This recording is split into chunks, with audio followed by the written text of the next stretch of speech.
Hello, welcome to this edition of Formation Matters. Today, the question I would like to look at is how can spiritual direction help you for living out Christmas the way that you want to? Now, I think we all recognize that Christmas is this tremendous Christian feast and something that should help us deeply in our spiritual lives. But at the same time, it's impossible to deny that for all of us, it's also a busy time and a time where we might have a lot of distractions. Some of them are good distractions, some of them are maybe more unsavory distractions. But how can spiritual direction help us to live all of this a lot better? Well, I think that one of the first things is to make sure that we do give the proper priority to the spiritual side of living Christmas. And this is where meeting with your spiritual director and sharing your own personal experience and the personal situation and what you're looking at can be very helpful.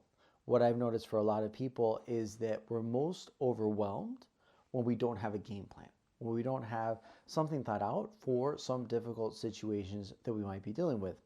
Whereas if we do have a plan going in, even if we have to face some difficult situations, nevertheless, we're able to come out feeling a lot more confident and a lot more content with the way that we've lived it out. And this is where spiritual director can be so helpful, because looking at your concrete situation, he or she, if that's the case, can help you see, okay, in the midst of all this activity and these different challenges, how are you going to live and give your priority to your spiritual life also during a time of Christmas, which obviously brings on a lot of social obligations. We have obligations with our family.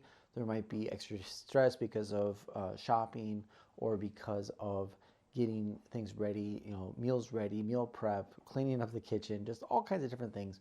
But in the midst of all of this, how can I be living my spiritual life? Another key element, I think, is to really kind of transform the external living of Christmas into a spiritual living of Christmas. We can think when we are maybe working in the kitchen and cooking, well, Mary and Joseph would have also had practical tasks that they had to take care of.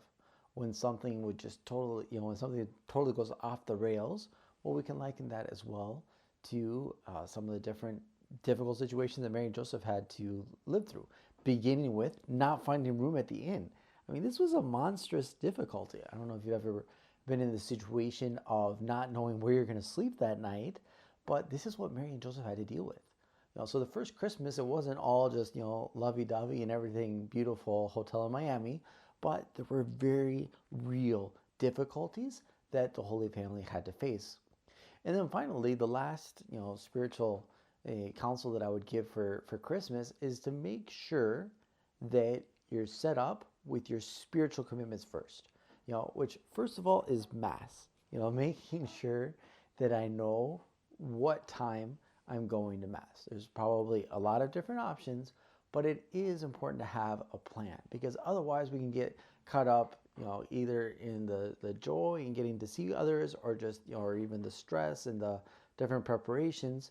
And even if we don't want to, we could forget about Mass. So one thing that I suggest is to make sure that you're giving that your priority, and okay, this is the time when I'm going to have Mass, and really building everything else around that. Christmas dinner, prepping Christmas Day, whatever it is, whatever the other things that you have that are on your plate, well, you're making sure I have my space for Mass.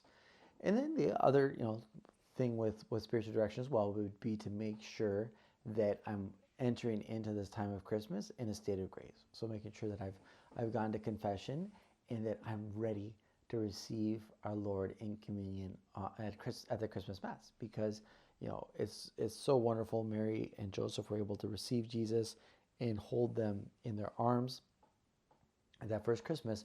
But for us, it's even more incredible because we're able to receive him and have him truly in our hearts through the sacrament of the Eucharist and Holy Communion at Mass. So I hope that was helpful for you today. I would love for you to give a like and subscribe to the channel, and keep growing in your own spiritual life and in your living of spiritual direction. God bless.